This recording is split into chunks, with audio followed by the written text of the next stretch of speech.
The idea of being a people pleaser, what does that mean exactly? It's basically when you are um, always feeling like you have to do things in a way that are pleasing other people, right? It's kind of there in the title.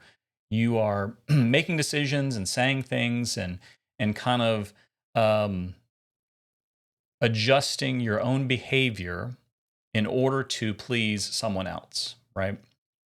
And so there are certainly times when it is appropriate to maybe being willing to compromise or being willing to give in to what someone else wants, especially if it's a friend or a loved one or even a coworker, and then even sometimes a boss, right?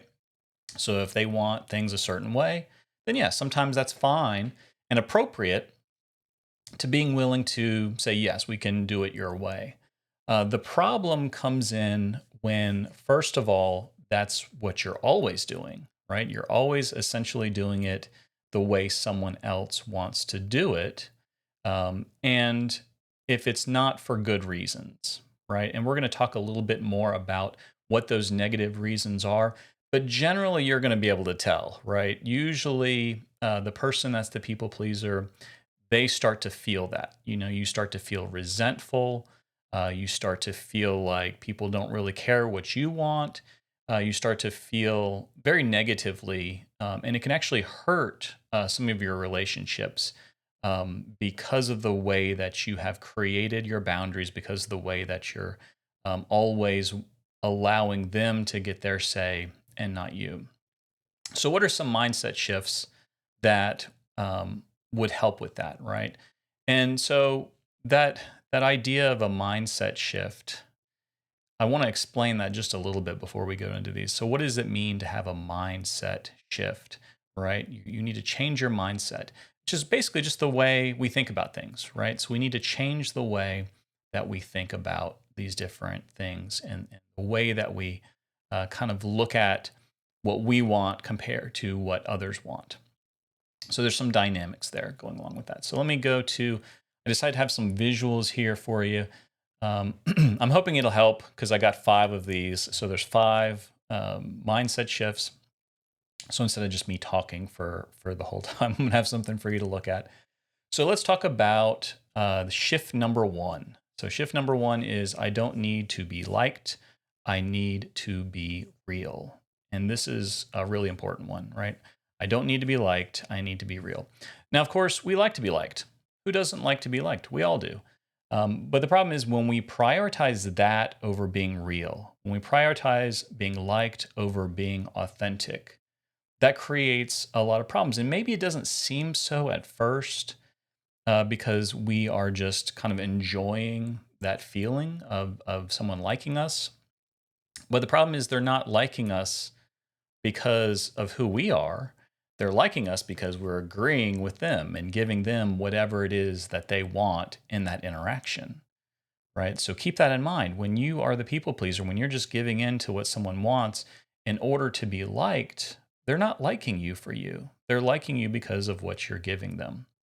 And so, how much better would it be for you to be real, for you to be genuine, for you to stay true to yourself and be able to voice the things that you want and then be liked for that, right? Because then you're being liked for who you really are. And so, I think that really changes the dynamic and helps us to realize that there's still a way of getting what we want, right? Because we all want to be liked. But are we being liked for the right reason, right? Or are we just being liked because we're the person that will just roll over and give the other party whatever it is that they're wanting? And the people we interact with, right, they learn that about us, right? They learn that we'll just go along with whatever. And maybe we've had rewards for that in the past. I think there's, a lot of this stuff. I think especially this idea of being a people pleaser can be something that's deeply rooted, right? That's something that goes back to our childhood. That's something that maybe um, was, times when we got rewarded for, being good and saying the right thing and doing the right thing. And so we realize that, hey, if I do the thing that the person's expecting me to do and that's pleasing to them, then I get rewarded, right? Then I'm seen as valuable. Then I am liked. And so some of this stuff goes way back, doesn't it? And so it really does take some effort to be able to shift this mindset. So before I move on to the next one, let me know, is this something that you have dealt with, right? Do you have that desire to be liked, and has that affected your ability to be able to be real and be authentic? Um, but I really want to say how freeing it is to be true to yourself, right? To really say the things that you want to say, to do the things that you want to do, and for that to be true to you, right? Now, of course, it's okay to not have to have it your way. I mean, the other extreme, right, of this is it's got to be my way all the time, right? And that kind of person's unbearable. I don't know if you have any friends or family members or someone that just it seems like it always has to be their way or no way at all. And that's a whole nother that's going to be another live stream, right? Dealing with that. Because yeah, that's not pleasant either, right? And nobody wants to be that guy or girl. And so, but that's not what we're talking about, right? You don't have to go to that extreme. You don't have to have it my way all the time. Um, but you can still, be willing to at least voice what it is that you want, and not feel like you can only answer in the way that would be pleasing, or at least the way you think would be pleasing to the other person. Okay, so yeah, Summer's dealt with this, and I think so many of us have, right? But yeah, thank you for engaging, Summer. It's good to have you here. So let's go on to the next shift here. So I don't need to be liked; I need to be real. The next one is, and this is a big one for me. My worth is inherent. I don't have to earn love or prove value. My worth is inherent, right? So I have worth just for being me, just for being a human being, right? And from the Christian perspective, it's the idea of I was made in the image of God. All human beings, all humanity, were created in the image of God. We have inherent value. But even if you don't subscribe to that belief system, right, you have to, at least on some level, understand that we all have worth, right? As human beings, we have value. And so it comes down to the difference between internal validation and external validation, right? So where is it that you find your worth? And for me, this has been a struggle, right? This is definitely an area and a shift that I need to have in my own mind, where I keep learning this lesson, right? Basically, it's one of those things where I have to keep telling myself that I don't need external validation. Yeah, it's nice. Of course it is. Of course, it's nice to hear nice things, to hear people give you compliments and to say nice things about you. That always feels good. But when that's the primary source of our validation, and when we need it, right? When we're not enough on our own and we need someone else to validate us, that's where it gets problematic. And it definitely has been for me, because then it's like you're seeking that validation. Then you're, again, doing the people pleasing. You're doing and saying things not for yourself, but for others, so that you can get that validation. Yeah, absolutely. And thank you for yeah, engaging. And so with this point, with this shift, right? If we start to realize that I have value, right? I don't necessarily need someone else to tell me that. Then when I kind of free myself of that need, right? Not necessarily that desire. It's okay to have the desire, but when I don't have that need anymore, I'm now free to really be the person that I want to be. And so it's not about performance. It's not about how well I do this or that. I can just rest in who I am as a person. And so I want to ask you a question. Um, One goes back to kind of the first shift also. And the question is this: what's one truth you've been holding back to keep the peace? So what's one truth, one thing that has been on your heart, been on your mind, that you've been holding back, right? You haven't spoken it, you haven't shared it, because you want to keep the peace, because you're afraid of what being truly honest and open and authentic to yourself. You're afraid of what that would do, right? And I'm not necessarily saying you have to tell me in the comments now, right? you know, that might be something that's kind of deeply personal. But I want you to just think about what that is, right? What is that truth, and when might you be able to share that? Someone says it is nice, but if you have a list of who you want to be and you're doing it, you don't need validation because it's coming from you. Yeah, I love that. Right. So I am plotting my own course, right? I am choosing the path, and I am giving myself the reward, right? I'm giving myself the praise and the validation. Absolutely. Absolutely. I love that. Tyra is here too. Tyra, hello. Thank you for joining. It is always good to see you here. We're talking about being a people pleaser and how to stop it, right? Some mindset shifts to get away from being a people pleaser. And so, yeah, again, the tagline for this one is you don't need to be useful to be loved, right? You don't need to be useful to be loved. And that's such a powerful statement to truly internalize, that I have value. It's inherent. It's just in me. It's who I am. And this is the statement that I need to tell myself, right? That I don't have to be useful to be loved, because I always feel like I do, right? I always feel like I need to be useful. Like that's where my value comes from, is being of use to others. And that's when they're going to want to have me around. And that's when they're going to want to be my friend. And that's when they're going to want to, care about who I am as a person, when I have use, when I am of use. And that's when I have value. But of course, that is going to lead me into all kinds of problems. And it has. It has given, created a lot of a heartache for me and frustration. And so learning to shift that into, I don't need to be useful to be loved, right? I have value in myself.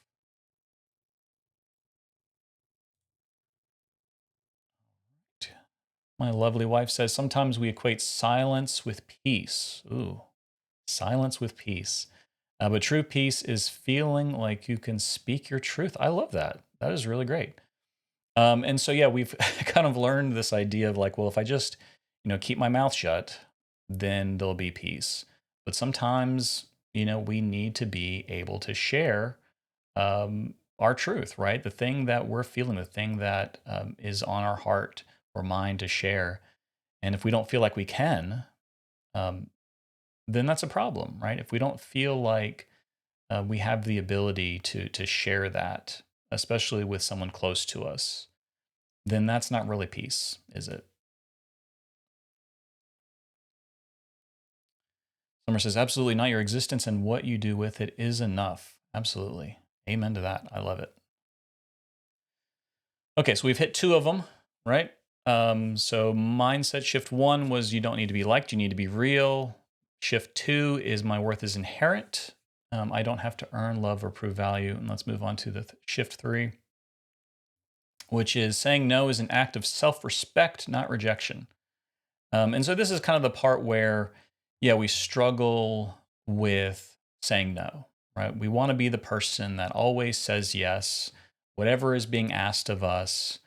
We feel like we need to say yes, right? And that's kind of the distinction, because it's okay to help people out, right? It's okay to say yes. And sometimes that feels good, right? We like being useful. Like that's the balance I have to find, because I like being useful, right? I like being able to help other people. But I need to also be able to say no, right? There needs to be times where I can step back and say, you know what? I need some time. I need to take some time for me or my family, or I just have other priorities. And so it's okay to say no. That doesn't mean I am rejecting you. That doesn't mean that I don't care anymore. That just means, I have to set a boundary here, right? That's where self respect is. That's the boundaries that we create. And maybe that no is just a not right now. Maybe it's not a final no, but maybe it is a final no. Maybe it is something like, look, this is a boundary that I can't cross. And so the answer is no. But when we're people pleasers, right, we have a ton of anxiety and fear around saying no because we think, oh, what's going to happen if I don't say yes? What's going to happen?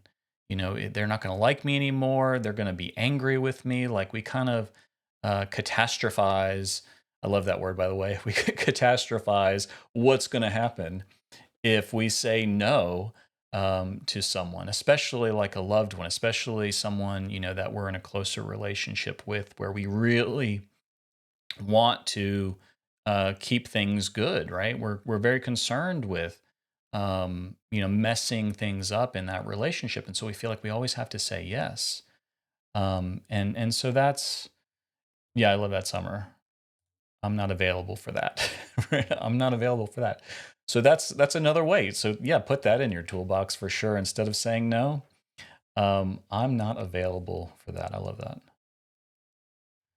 Um, and so yeah, we see that it creates problems if we're saying yes all the time.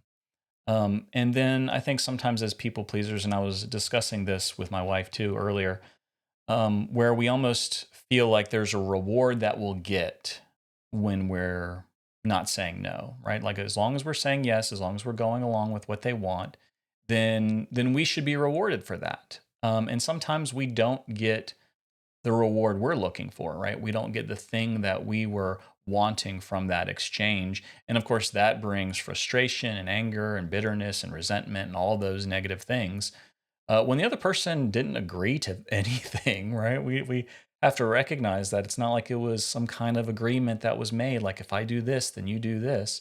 We're just kind of creating this own agreement in our minds that, well, I'm doing what I'm supposed to be doing. I'm behaving in the way that they want. Why aren't they doing the thing that I want, right? And so we have to understand that we're not going to get the thing that we truly want if we're just always saying yes, if we're always just going along with whatever they want, because we have to be willing to stand up for ourselves, right? To have our own desires and to be willing to put ourselves first, right? And that doesn't mean we do it all the time, but it means we're willing to do it. We're willing to at least voice it. And in those situations where we need to say no, that we say no. And understanding it's not rejection, it's us having self respect, it's us creating healthy boundaries. And honestly, in the long run, it's better for our relationships. You think about a relationship that you have that you want to maintain, that you want to keep healthy. It's not going to be healthy if you're always saying yes to everything that they want to do. It's only healthy when you create boundaries, right? So both you and the other person know what those things are. George says, advice to you newlyweds. To the groom, always say, yes, dear, and I am sorry. Right? That's what we always hear, right? Yes, dear, I'm sorry. And so I want to challenge that a little bit, George. Like that's, um, there needs to be more honest and open communication. And that was something that my wife and I had to learn too, to really be willing to share with each other what was truly important to us, how we really feel about something. And that doesn't mean that we're not seeing each other's point of view and being compassionate and even being willing to give in for the other person for what they really want, right? Maybe it's something that I don't really care about, right? It's fine. We can watch whatever you want. That's no big deal. We can go to whatever restaurant you want to go to, right? Sometimes it doesn't matter to me.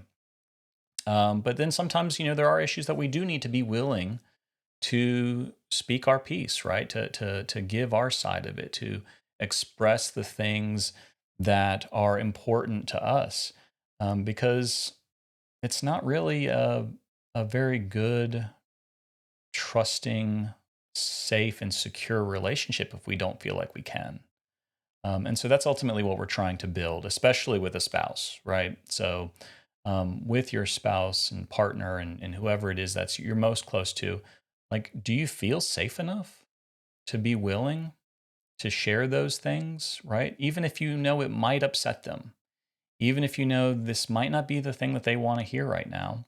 Not saying there's a time and place. So, you can still be tactful, right? You can still do it in a loving way. I'm not asking you or telling you to be hateful and mean and just ugly about it.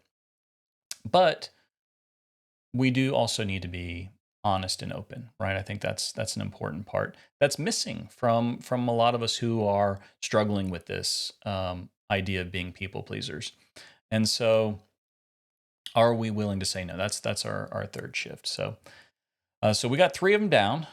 We got two left. I appreciate everybody's engagement and you guys being here. That's great. Let's look at shift number 4. Shift 4 is I'm responsible for my emotions, not managing everyone else's. And this is part of it too, right? I don't have to make sure that everybody else is okay and the people pleaser in me.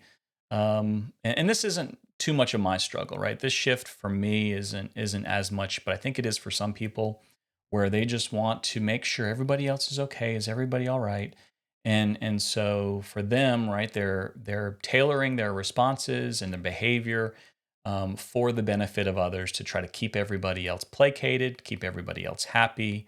I don't want to rock the boat. I want to keep everybody, you know, um, happy and everything running smoothly, right? It's that going back to that idea of peace, right? I'm trying to keep the peace. I'm trying to keep things stable here.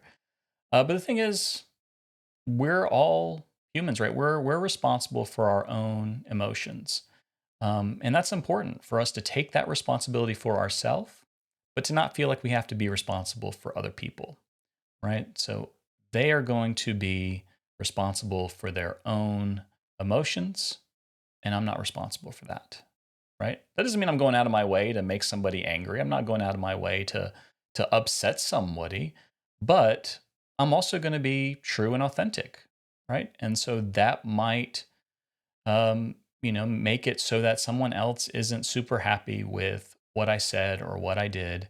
And that's okay. And we can have a conversation about that, right? Like we can work those things out. There's always conflict, right? And conflict isn't a bad thing. And I think maybe that's part of this equation too. That I'm just kind of now thinking about that. Maybe part of it is we're in the mindset that conflict is bad. And so if we just make sure to say and do the right things, then that'll keep any conflict from happening, right? We're so averse to conflict that we are not really being real. And so we have to realize that conflict is okay. It's okay to have conflict and talk through those things. Kim says, this is my struggle. Yep. And I think it is for a lot of people. And I think I would guess that is probably more prominent in women than men. Maybe I'm just making stuff up, but that would be my guess. But I think it's probably something that's seen um, in just different people, right? Where they want to make sure, everybody's okay, managing everybody else's emotions.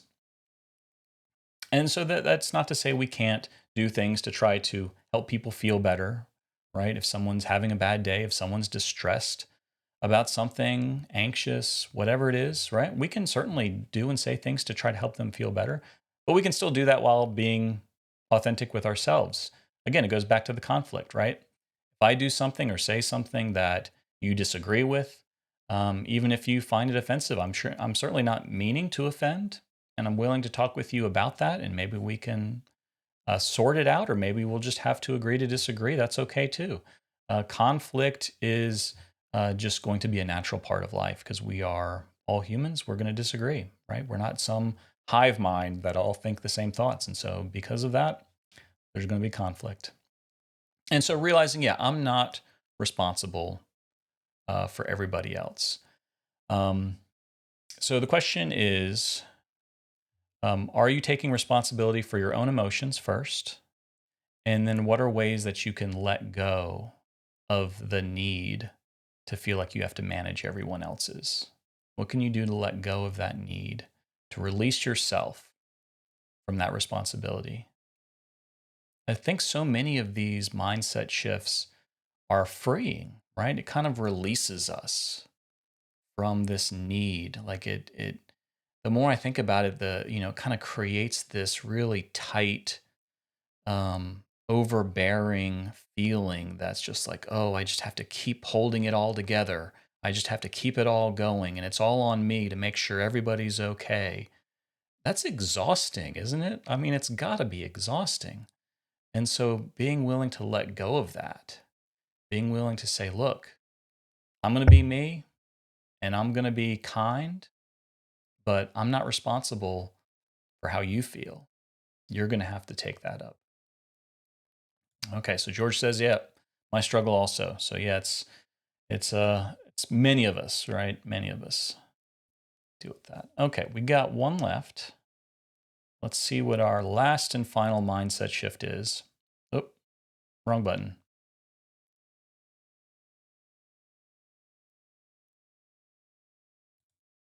I love that. Let them feel what they feel, right?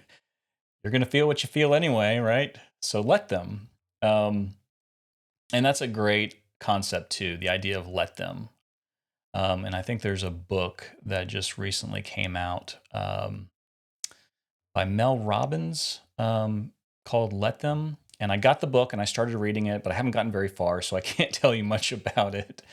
Maybe in a future stream, I'll let you know more about it. But just what I've read about it, there's a lot of power in the concept of let them, right? And I think it goes along with that shift number 4 of not being responsible for somebody else, right?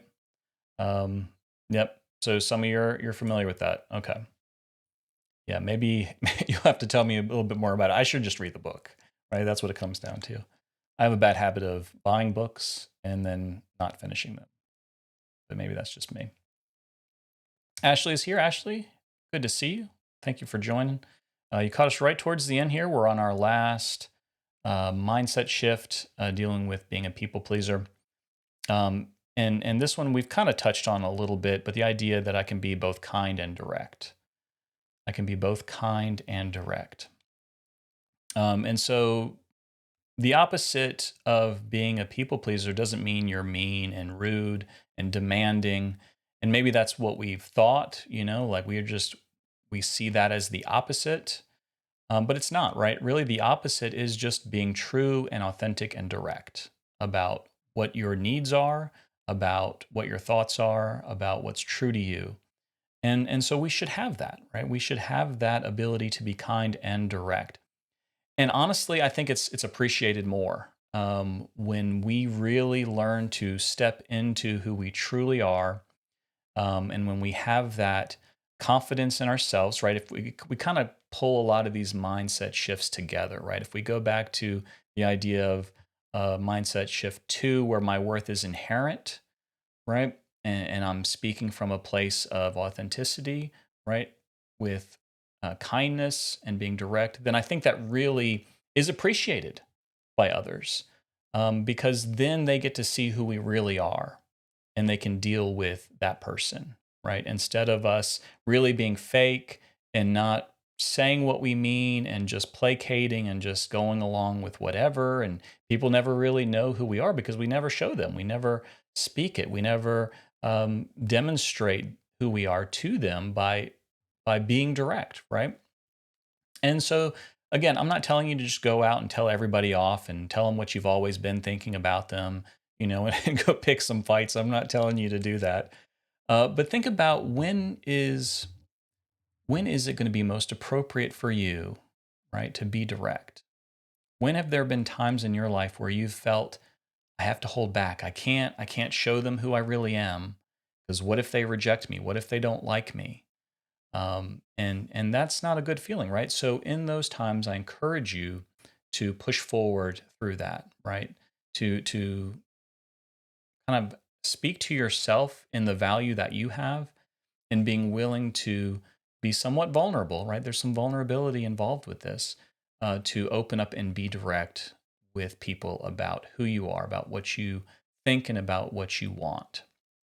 And when we start to do that, when we start moving in these directions with these different mindset shifts, I think we find freedom, we find who we really are, and I think it'll really actually be beneficial in the long run to those relationships. Now, maybe there's going to be some people that don't like that, right? Maybe you have some friends where it's kind of been an unhealthy dynamic. And with people pleasers, it usually is. It's usually a one-way road, you know? Maybe you're the really good listener. You're the person that's always there for them, but it's always just one way. They're never there for you. Do you ever feel like you have that? Maybe you have that friend where you're just a great listener and they tell you that. Oh, you're such a great listener. But then are they there for you? Do they listen to you? Um, those might be the people that, start to fall off a little bit when you're no longer being that people pleaser anymore, when you're starting to be more direct in what you want and what you think. And that's going to have to be part of it.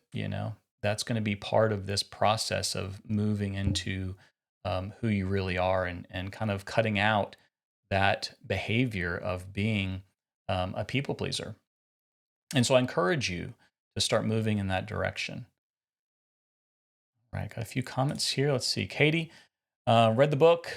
I've listened to her high five too. Oh, that's the is that the counting down from five? Yeah, I've heard that one as well. I need to get that book. I've heard good things about that one. But yeah, I need to read that book for sure.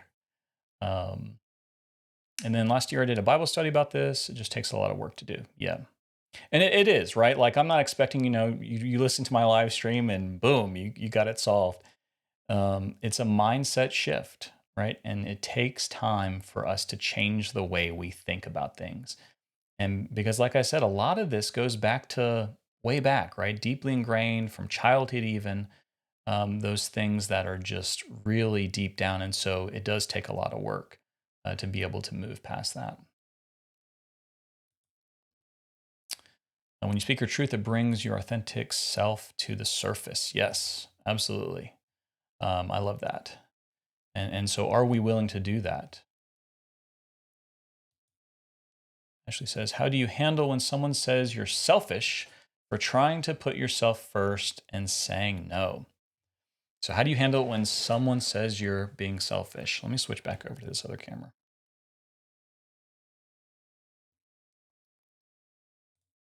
Okay.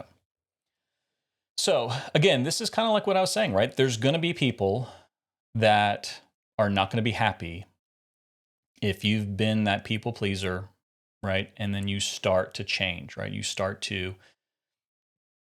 speaking your truth, you start being more direct, you start sharing what your desires are and what you want, right? People are going to not like that, especially the ones that are used to you being the people pleaser. So you're just going to have to say, look, I'm not being selfish. I'm just sharing with you what I want or how I feel about this situation, whatever the case may be in that specific circumstance. But it is not selfish, right, to be true to you, right? There's nothing selfish about that. Because really, like the way you're doing things before, right? For the people pleaser person, right? For that person, they were still doing those things for themselves, right? It's not. I think maybe this is another thing we need to admit to ourselves. For those of us who have dealt with being a people pleaser, it's not that we're just such good, kind, sweet, amazing, selfless individuals, right? Maybe we're perceived that way, but that is not the case. If we're truly honest with ourselves, why are we trying to please other people? It's because of what we're wanting to get in return, right? We think if I do what they want, then I'll get what I want, which could be a variety of different things, right? Maybe it's just what we perceive as peace in that situation, right? We're going to keep things from people from getting upset. I'm going to keep from rocking the boat. No one will be mad at me. No one will be angry with me. No one will be upset with me. That's the reward, right? That's the result that we're wanting.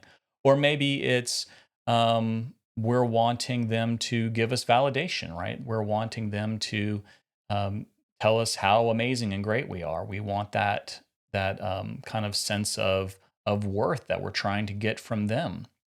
So these behaviors, right, are really still selfish in the sense that it is something that we're wanting from it. And so I think it's important to see that, right? But it's just not in a healthy way. And so when you start to be more authentic, when you start to share who you really are and what you really want, that's not being selfish, right? Now, you're not demanding you always get what you want. I'm not saying that, right? I'm not saying, well, you need to go out and always make sure you get exactly what you want all the time. That's unreasonable, and that's not what we're saying at all. And so, no, it's not. I don't think it's selfish. I hope that answered the question somewhat. Um, but yeah, they don't like your boundaries. Yep, yep. Summer hit it. They don't like your boundary. Yes, Mel Robbins. Yeah, both of those. I wasn't sure if I was getting her last name right, but yeah, Mel Robbins. Okay, well, thank you guys so much.